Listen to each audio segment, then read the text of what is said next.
Well, we are back for some Bleach Soul Resonance, and we're going to be doing a little bit of a free-to-play tier list. So if you're wondering, like, why would I watch this tier list? Why wouldn't I just go to a, Whales tier list? Because they have all the characters. We don't have all the characters over here. This is going to be sort of my impression of characters, my, looking around the community, seeing what people are doing, and just sort of, like, vibes. But it's going to be important because I'm free-to-play, and if you're watching this, you're probably also free to play. So you can't compare how good a character is to, a random content creator who's like a whale says you should get this character and they've got them, dupe 6. And it's like, look how much damage they do. Yours is not going to do that much damage. You know what I mean? So hopefully things will be a fun exercise. Here's the actual tier list. I've got it set as account defining.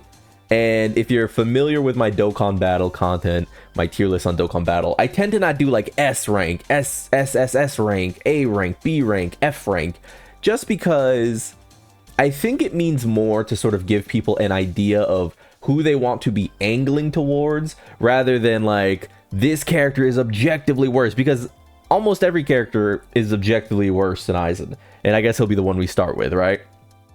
Aizen, I think, is the single strongest character in the game as we go back in game here. This has been the character who most consistently is hitting in the 800s of thousands, the millions, the 2 millions at times.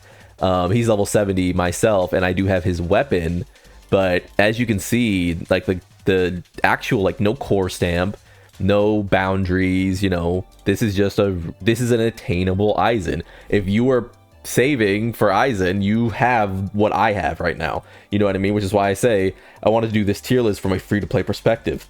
Looking at a 25,000 power Aizen, this isn't something that you can't achieve.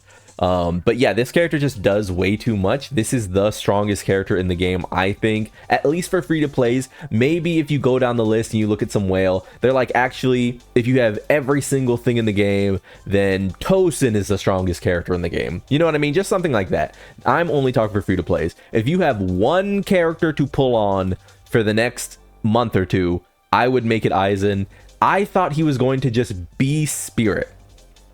I was like, there's no way they don't just make this character a Spirit character and then, he's sort of locked to that team. The fact that he's a generalist is insane. And going back to our other page here, that just brings up another generalist who I think is way too strong, which is Urahara. Thankfully, Urahara is the definition of a free-to-play character, right? He is literally the character you should have picked with your selector if you didn't get him immediately. There was no one else on the initial 5 or 6 characters or whatever it is. You didn't want Tosen more than him. You didn't want Ikakku more than him. You didn't want Yoruichi more than him. You did not want Komamura or Byakuya more than him. You wanted Urahara. He's just way too good. He goes everywhere. I do have him stamped and weapon stamped. The weapon stamp obviously is very free to play, but the core stamp, I just got lucky. I do have him on 2. But yeah, at 23,000 power with literally no gear, essentially, right? Because I'm still waiting on like a crit damage gear piece. I'm still, I just haven't been farming this event because I've been building other characters. He's just way too good. Not the character who's going to be doing the most damage, not the character who's going to like carry the fight like Aizen can. I mean, Aizen literally can be your main DPS if you want him to be. That's not Urahara's role. He is strictly a support, but man, is he a like support. And without any sort of like coaxing towards a particular, realm or element or anything, this is just a really strong character. I mean, as I just click through, like, you don't need to use this guy on anything in particular. He just goes on every single team. The Urahara tax is eternal, and that is why we call it the Urahara tax, right? Every team is just trying to fit Urahara on their team because there's nothing he can't do. So I'm gonna get a little I don't know.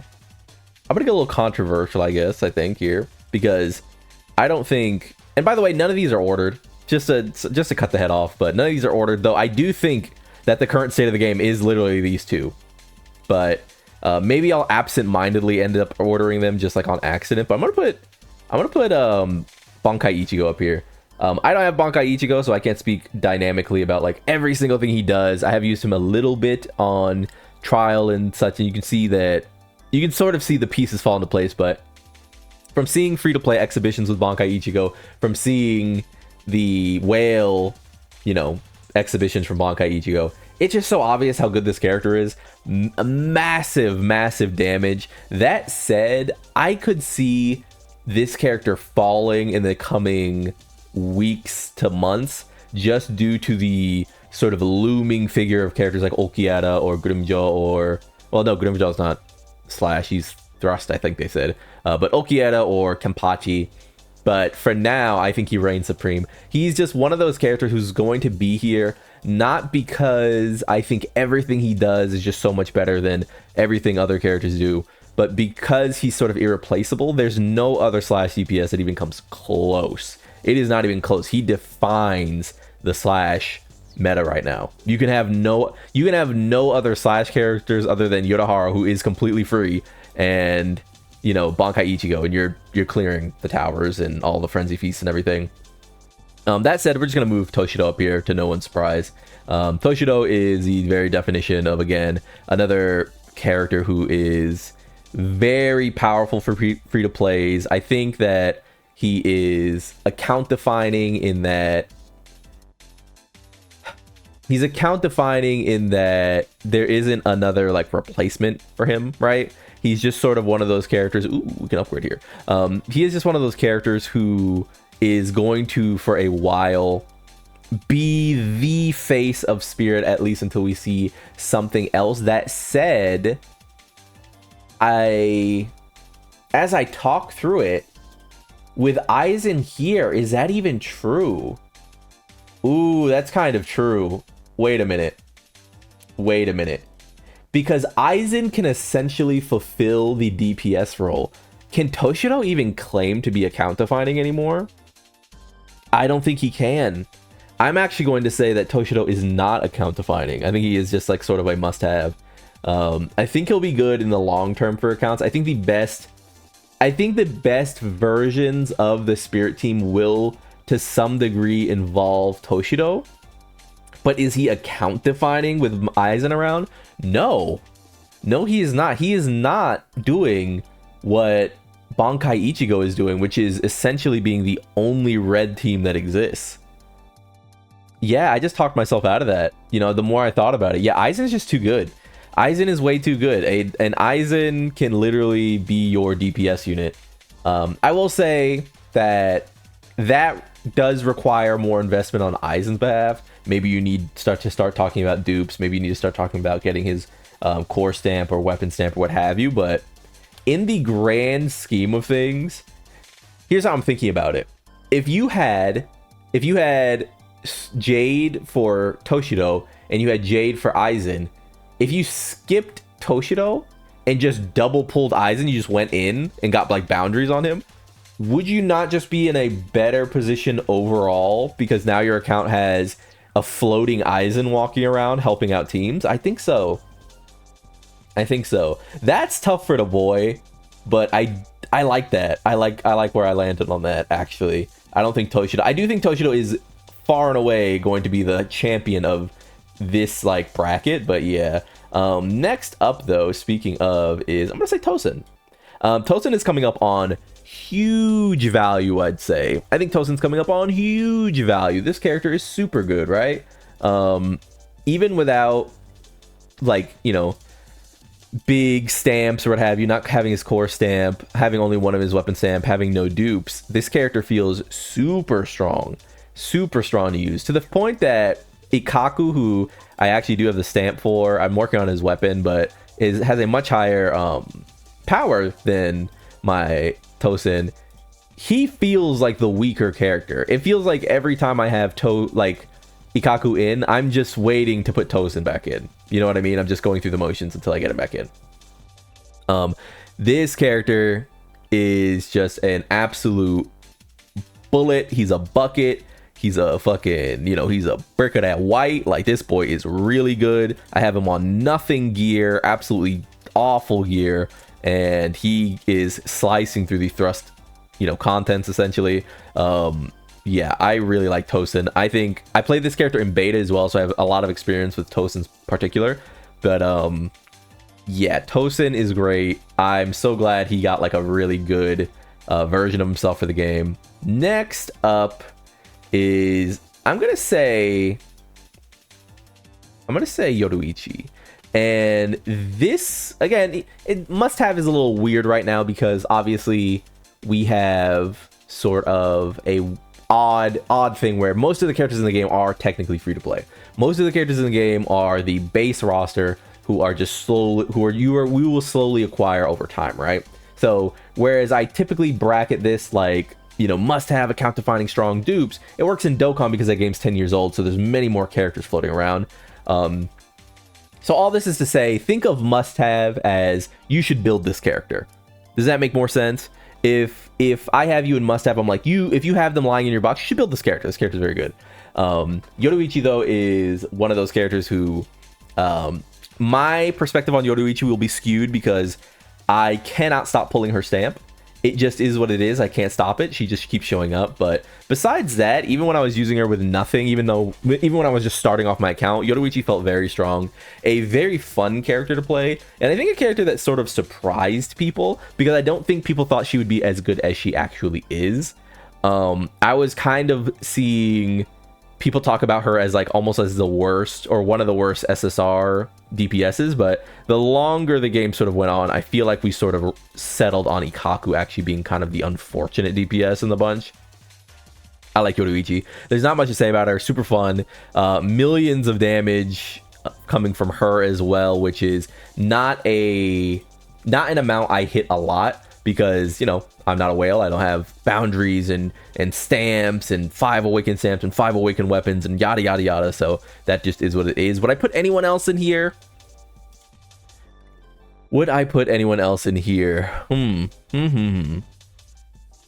I would say that I would say Byakuya slips in here. I would say that Byakuya slips in here.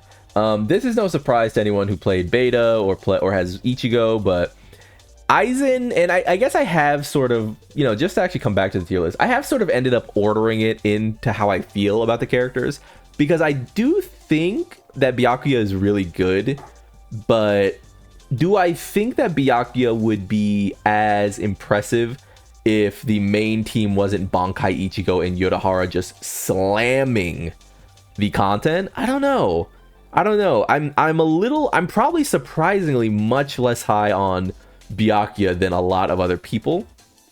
And this is coming from beta as well. This is not me saying this because of my current Byakuya, but I've played this character in beta. I played this character at launch, or not at launch, but you know, pre-release or whatever with the various closed betas and the like.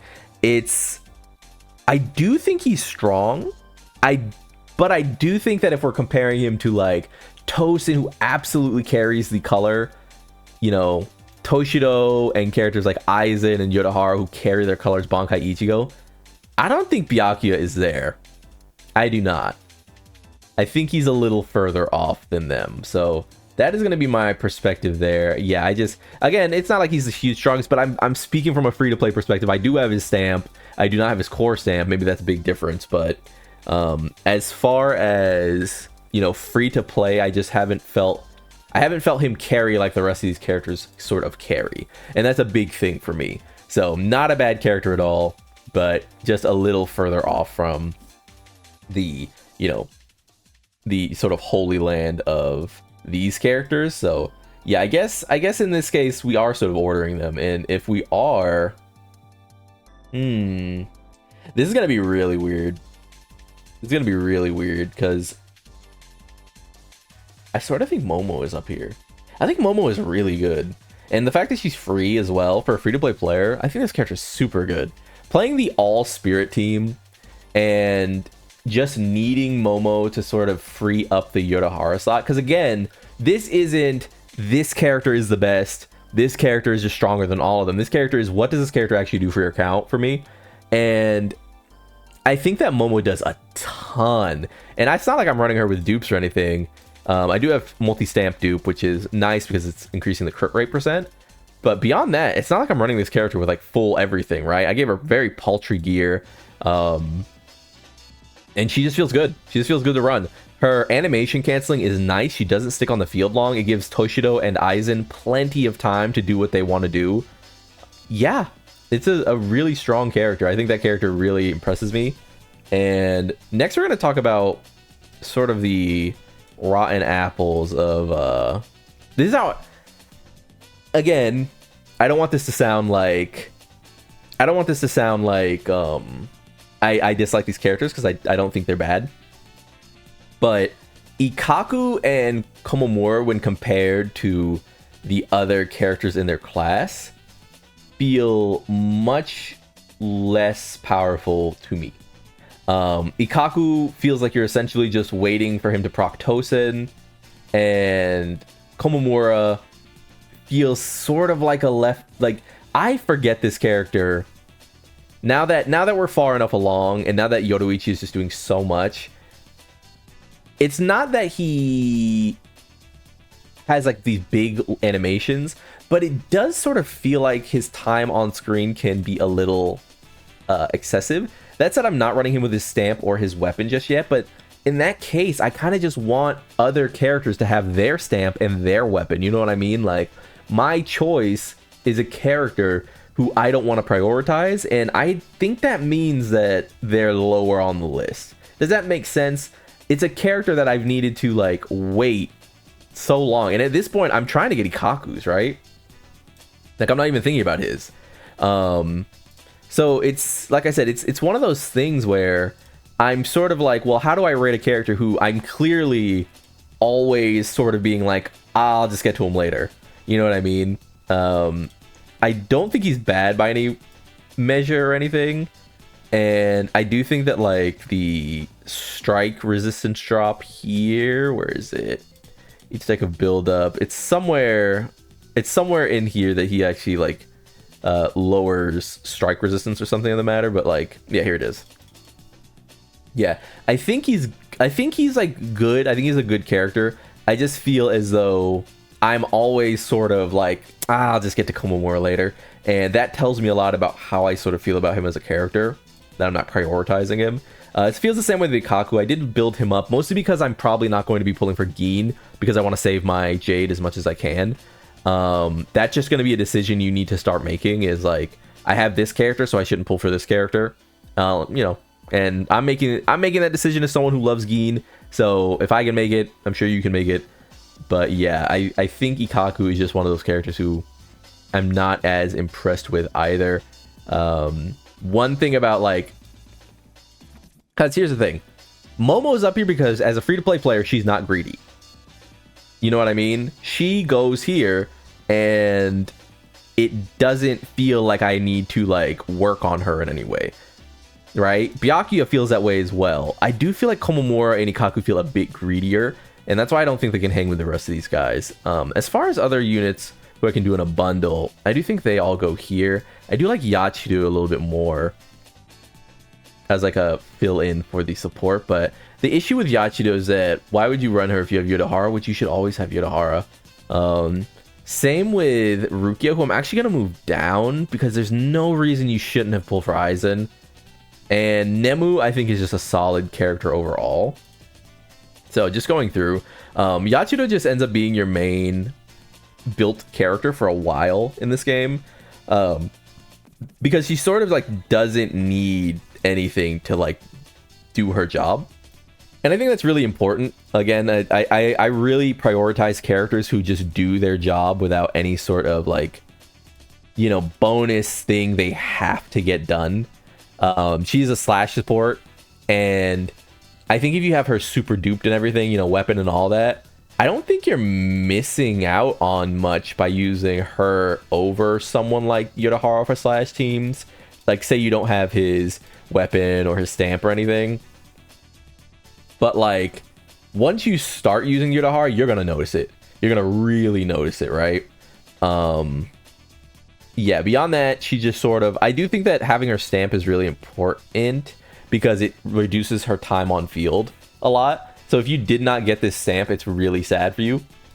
Just because it makes it so her ult procs when she's off field spectating, which is really good.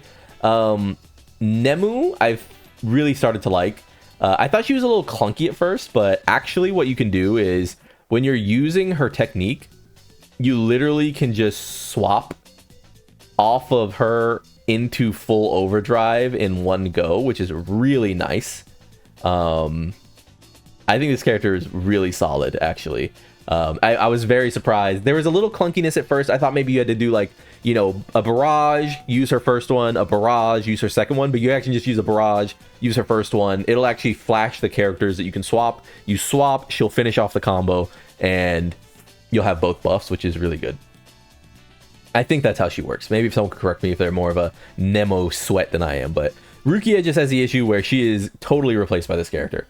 For a while, I actually would have said that getting her duped and everything was pretty like must-have character. But if you have Aizen, I literally don't know why you're using Rukia. I think she's a character who could be very fun later on. You know, things like this. I mean, this is what she's like built for, right? Is like, this is why I'm putting her here, is because the dupe conversation does come into play. And once you have dupes, you can start having the conversation that, like, if you're a free-to-play player, like, you just lucked into dupes, right? You just lucked into a bunch of Rukia dupes. Maybe you're just like, yeah, I mean, obviously I'm gonna build her. But if you just haven't hit the Rukia dupes, I don't know. I think she is a unique character because I do think that threes as a mechanic will find its way into the game just like tangentially. And in that way, we'll sort of see Rukia fill in gaps that she needs to without really demanding much of your resources, because you'll just sort of have her built through adjacency, right? I think that feels right.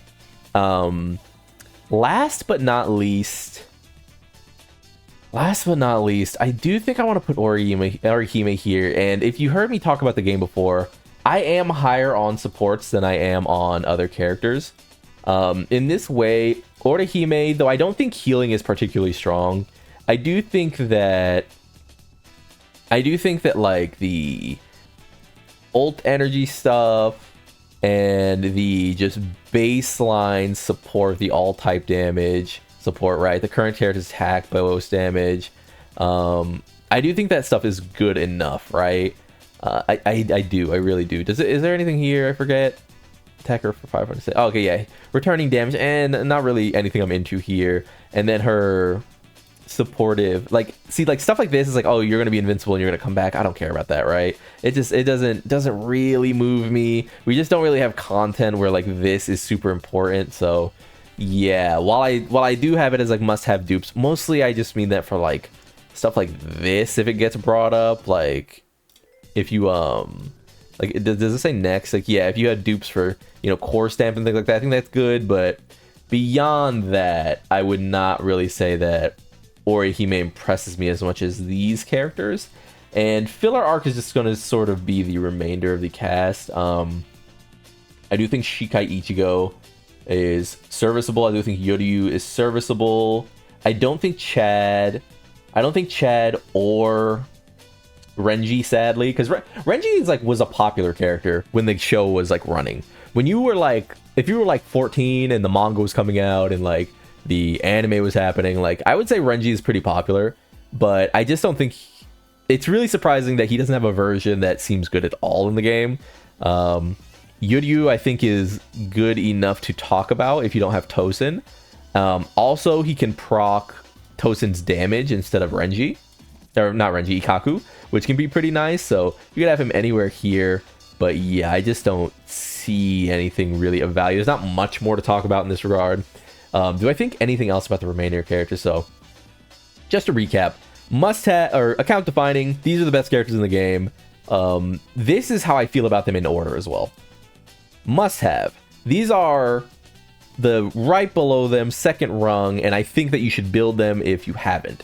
That's how I'm justifying must-have, because I think that you will have all these free-to-play characters, but, you know, you're probably not racing to build Komamura or Ikakku, you know, gear them out more. You've probably got them at like 20,000, 23,000, something like that, like I do, and you're like, they're done. I'm not gonna keep putting resources into them, right? So that's how I feel about them. So must-haves, get them geared, put all their stuff on.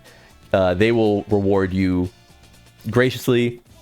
Strong dupes, characters I think that as you continue to be free to play, as you continue to collect stamp dupes, core stamp dupes, and boundaries, you're going to see the character sort of transform, and you might consider like, hey, maybe now that I've got like, you know, a dupe or two in this guy, maybe Komamura shoots up here. You know, I should you know, start building him really well.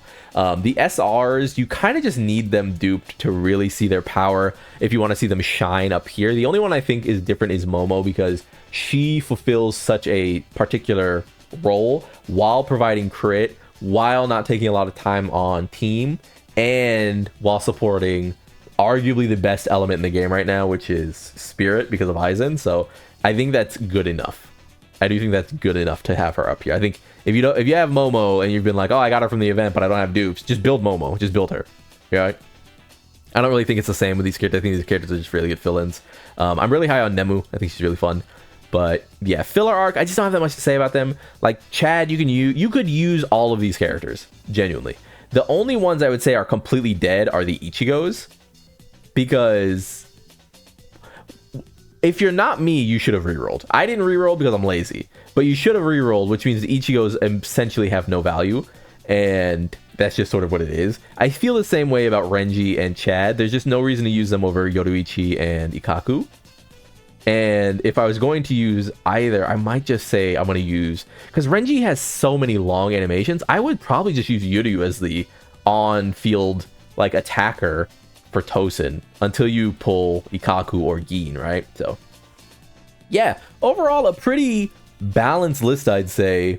It doesn't really feel like anyone, and it again, like, just to clarify, none of these characters are particularly bad, other than I think the Ichigos, who are just like genuinely, I think they just do nothing. I think Chad, the Ichigos, and just don't do anything.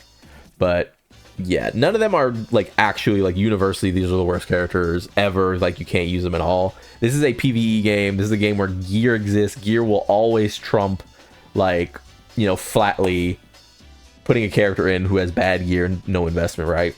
But what you're going to see is that these characters with rather low investment really shine. Like my Toshido is 20,000 power, and he hits like a fucking bomb still. I saw him do 4 million the other day on a crit, like on a crit ultimate. You know what I mean? So it's just one of those things where his low investment just makes him shine so much more than like Shikai Ichigo's high investment. So if you have him, if you want to, you know, if you're thinking like, oh, who should I pull? You know, who should I pull or play with? Like, it becomes very obvious. But yeah, hopefully you agree. Maybe you disagree. You should tell me in the comments below. With all that being said, though, I've been Lone. Like if you liked the video, subscribe to join the club. We all gonna make it, and hey, peace, man.